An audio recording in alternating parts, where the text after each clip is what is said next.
జై హో బీసీ కార్యక్రమానికి సభకి విచ్చేసిన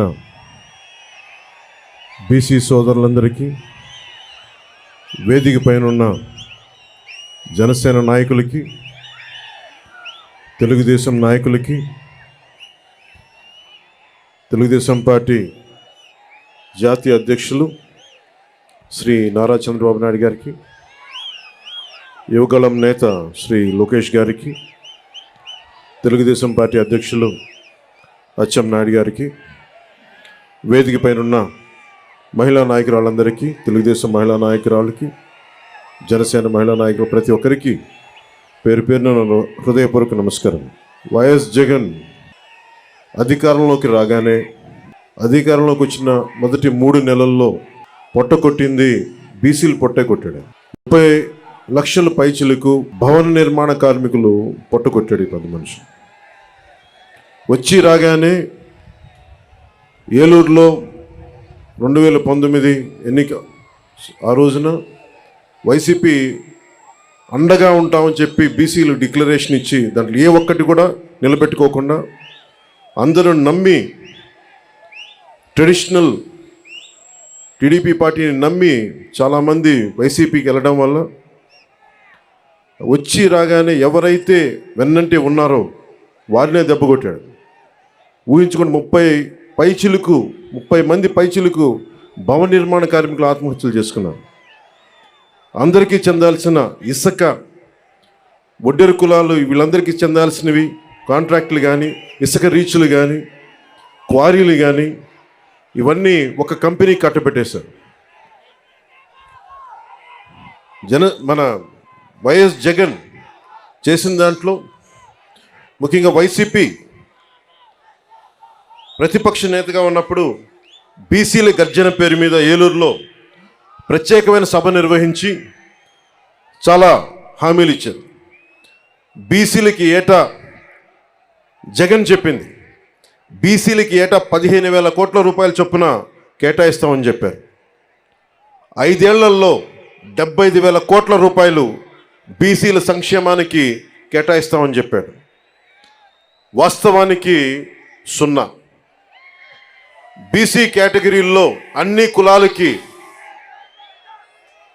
153 కులాలను గుర్తించమని బీసీ సంఘాలందరూ కోరుకుంటూ ఉంటారు.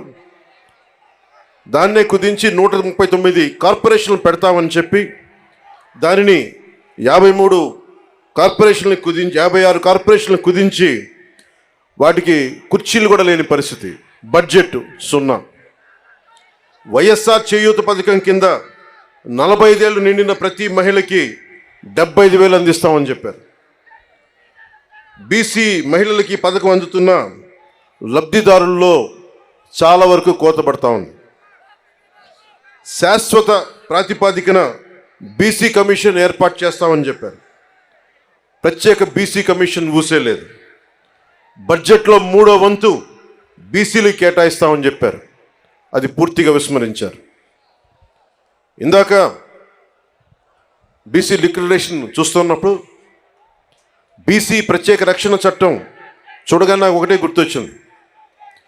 వైసీపీ పాలన వచ్చినప్పటి నుంచి దాదాపు 23 నుంచి 26 వేల మంది బీసీల పైన కేసులు పెట్టారు. 300 మంది బీసీలని చంపేశారు. ఇక అచ్చెన్నాయుడు గారు లాంటి బీసీ నాయకుల మీద ఎలాంటి దాడులు జరిగినాయో, ఇక ఎస్సీల మీద ఎలాంటి దాడులు జరిగినాయో అందరికీ తెలుసు. ముఖ్యంగా ఈరోజు బీసీ సభలో కాబట్టి ప్రత్యేకంగా బీసీ నేను సంఘటనలు చెప్తా ఉన్నాను. ఇందాక సోదరులు లోకేష్ గారు చెప్తున్నట్టుగా గుంటూరు జిల్లాలో జరిగిన సంఘటన, పాపం అమర్నాథ్ గౌడ్ అక్కని ఏడిపిస్తూ ఉంటే అడ్డుకున్నందుకు వైసీపీ నాయకులు చెరుకు తోటలోకి తీసుకెళ్ళి పెట్రోల్ అంటించి చంపేశారు. చాలా హృదయం కలిచివేస్తుంది. పట్టించుకునే వాళ్ళు లేరు, మాట్లాడేవాళ్ళు లేరు. వైసీపీలో ఉన్న బీసీ నాయకులు కూడా మీరు కూడా ఒకసారి పునరాలోచించుకోవాలి. గుడ్డిగా కనుక వైసీపీ నాయకులు వెనకేసుకొస్తే కులానికి కూడా ద్రోహం చేసిన వాళ్ళు అవుతారు. ఒకసారి ఆలోచించుకోండి. అలాగే 23 నుంచి 26 వేల మంది బీసీ యువత, బీసీ ప్రజల్ని కేసులు పెట్టారు. ఇదివరకు ఎస్సీ పరిరక్షణ చట్టం ఎలా ఉంది, ఎస్సీ ఎస్టీ అట్రాసిటీ యాక్ట్ ఎలా ఉందో, ఈ రోజున వైసీపీ పాలనలో బీసీలకు కూడా ప్రత్యేక రక్షణ చట్టం అవసరమైంది. అది చెప్పగానే మొట్టమొదట బీసీ రక్షణకి చాలా అవసరం అని చెప్పి మనస్ఫూర్తిగా నా మద్దతు తెలిపాను వీటన్నిటికీ. ఈ రోజున జనసేన సంబంధించినంత వరకు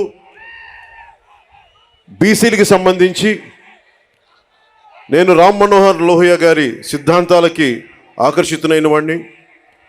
బీసీలకి సాధికారత ఉండాలి, ఇవన్నీ ఆలోచించేవాడిని. బీసీలకి మిగతా కులాలకి ఐక్యత ఉండాలి.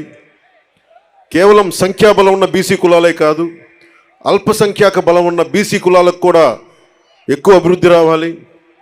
బీసీ కులాలన్నిటికీ ఎంతసేపు యాచించే స్థాయి నుంచి శాసించే స్థాయిలో బీసీ కులాలు ఉండాలి మనస్ఫూర్తిగా ఆకాంక్షించేవాడిని, కోరుకునేవాడిని.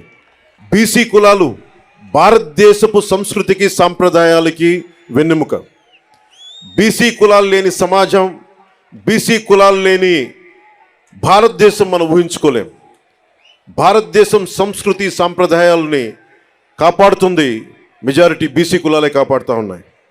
అలాంటి బీసీ కులాలు చేతి వృత్తుల్ని కానీ, ముఖ్యంగా దేవాలయాల్లో మనకి ఆచార వ్యవహారాల్లో బీసీ కులాల తాలూకు వృత్తి నైపుణ్యాన్ని, చేతి కళల్ని ముఖ్యంగా దేవాలయాలు కార్యక్రమాలకు అనుసంధానం చేయాలి.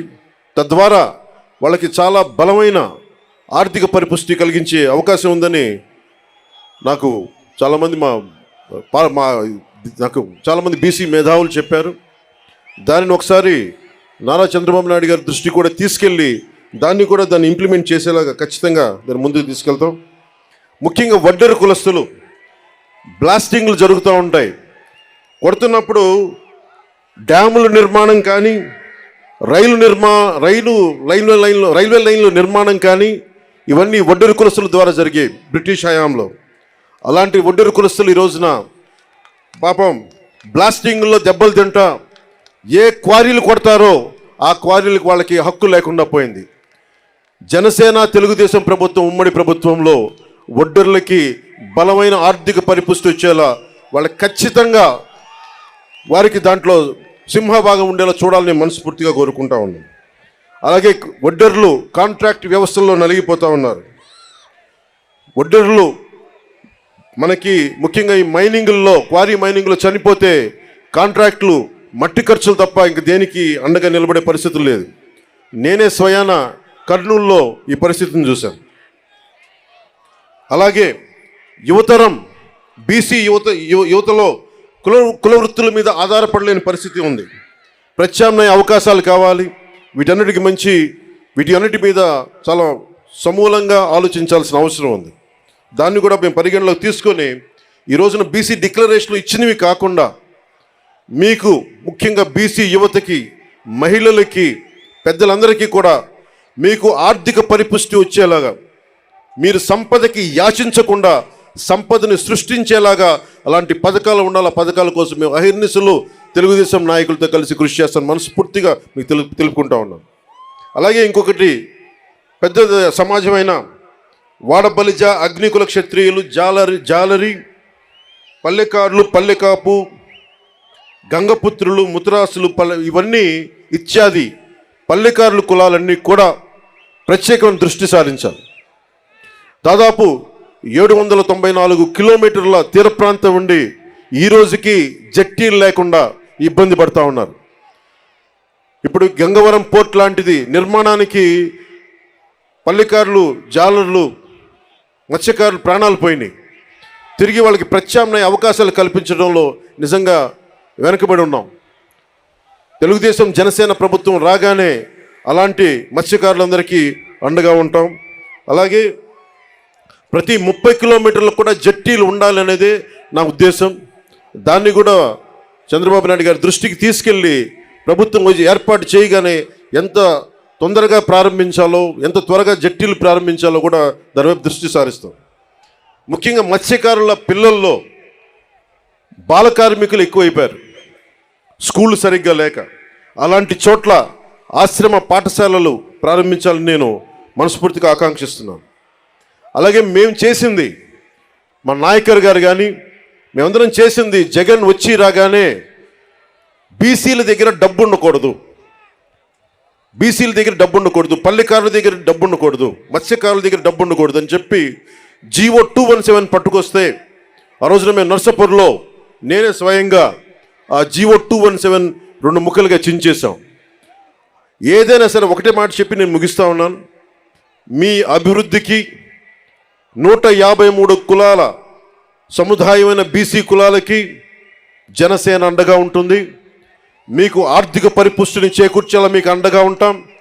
మీ మీద దాడులు జరిగితే మా ప్రాణాలు అడ్డేసి మరి మిమ్మల్ని కాపాడుకుంటాం. అలాగే అన్ని కులాలతో కూడా, ముఖ్యంగా మన బీసీ కులాల్లో కూడా ఐక్యత చాలా అవసరం. ఈ రోజున మనల్ని మనం ముందుకు తీసుకెళ్లాల్సిన పరిస్థితి ఉండి 153 కులాలంటే దాదాపు 53% పై శాతం జనాభా, 5 కోట్ల జనాభాలో అత్యధిక శాతం బీసీలే. అత్యధిక శాతం ఉండి ఈ రోజున మన ప్రాణరక్షణకి చట్టాలు కల్పించుకునే పరిస్థితిలో ఉన్నామంటే జగన్ గారి నుంచి, అది జగన్ గొప్పతనం కాదు, మన అనైక్యత, మన బీసీ కులాల్లో ఉన్న అనైక్యత. మన ఐక్యతగా ఉంటే ఏ జగన్ కాదు, ఏ భూతం కూడా మనల్ని ఏమీ చేయలేదు. నేను అందుకనే ఇదే మంగళగిరిలో వైసీపీ వ్యతిరేక ఓటు చీలకూడదు అన్న మాట అన్నానంటే మన బీసీలు బాగుండటానికి కూడా దాని వెనక మూల కారణం. మీ భవిష్యత్తు బాగుండాలి, అందరూ ఆనందంగా ఉండాలి. భవిష్యత్తులో మీకు జనసేన ఈ కూటమి తరపు నుంచి ఎప్పుడు మీకు అందుబాటులో ఉంటాం. ఎందుకంటే టీడీపీకి ఉన్న మంచి పేరే రామ్ మనోహర్ లోహియా గారి ఆలోచన ధోరణితోటి బీసీలకి అత్యధికంగా పీటు వేసిన పార్టీ. దాన్ని ఎవరు కాదనరు, విస్మరించలేరు. మనస్ఫూర్తిగా వెనకబడ్డ కులాలకి అండగా నిలబడినందుకు రామారావు గారిని ఒక్కసారి స్మరించుకుంటూ, మనస్ఫూర్తిగా మహానుభావుడు, నిజంగా అధికారం రాని కులాలకి అధికారాన్ని కల్పించిన వ్యక్తి. రామ్ మనోహర్ లోహియా గారి స్ఫూర్తిని 80sలో ఆయన ముందుకు తీసుకెళ్లారు. అలాగే ఈ రోజున మనందరిపైన ఉన్న ఇదిగా బాధ్యత కూడా ఇంకా చాలా కులాలు ఉండిపోయినాయి దూరంగా. జగన్ వచ్చి రాగానే 34% ఉన్న స్థానిక ఎన్నికల్లో 34% బీసీలకు రిజర్వేషన్ ఉంటే దాన్ని 24%కి తగ్గించారు. 24%కి తగ్గిస్తే 16,800 మంది బీసీలు స్థానిక నాయకత్వాన్ని కోల్పోయారు. తిరిగి జనసేన తెలుగుదేశం ప్రభుత్వం రాగానే ఇదివరకట్లాగే 34% పునరుద్ధరించాలి. అలాగే బాగా నచ్చింది నాకు ఈ దీంట్లో, తిరిగి కేంద్ర ప్రభుత్వానికి 33% చట్టసభలో రిజర్వేషన్ కల్పిస్తామని చెప్పింది కూడా నాకు మనస్ఫూర్తిగా దానికి ఆనందం అనిపించింది. సో దీనికి ఈ బీసీ డిక్లరేషన్కి మనస్ఫూర్తిగా జనసేన మద్దతు ఉంది. నేను అహర్నిశలు మీ అభివృద్ధి కోసం కృషి చేస్తానని తెలుసుకుంటూ, తెలుగుదేశం వర్ధిల్లాలి, జనసేన వర్ధిల్లాలి మనస్ఫూర్తిగా కోరుకుంటూ, బీసీలు సాధికారత, రాజ్యాధికారం సాధించాలని మనస్ఫూర్తిగా ఆకాంక్షిస్తూ సెలవు తీసుకున్నాను. జై హింద్.